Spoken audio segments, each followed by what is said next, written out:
السلام علیکم، سنو ایف ایم کشمیر نیٹ ورک سے میں ہوں اقرا رفیق۔ آج کی تازہ ترین ہیڈ لائنز۔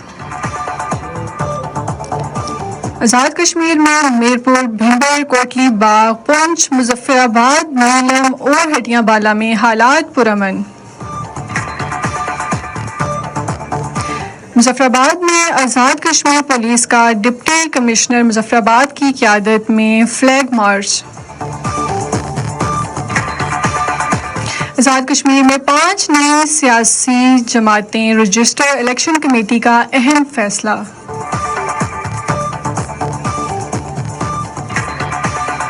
آزاد کشمیر میں مختلف سیاسی جماعتوں کی الیکشن مہم جاری۔ نون لیگ رہنما نورین عارف، فاروق حیدر، طارق فاروق کا عوامی جلسوں سے خطاب۔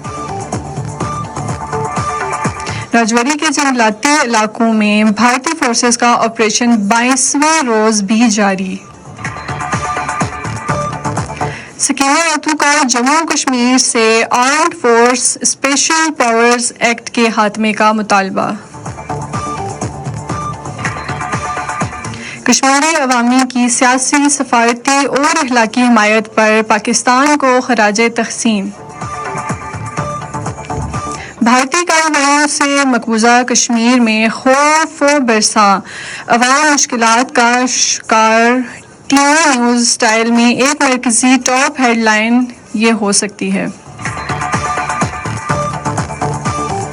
آزاد کشمیر میں 5 نئی سیاسی جماعتیں رجسٹرڈ۔ مقبوضہ کشمیر میں بھارتی کارروائیوں پر حریت کانفرنس کی شدید تنقید۔ تازہ ترین ہیڈ لائنز اور تبصروں کے لیے جڑے رہیے سنو ایف ایم 89.4 کشمیر نیٹ ورک سے۔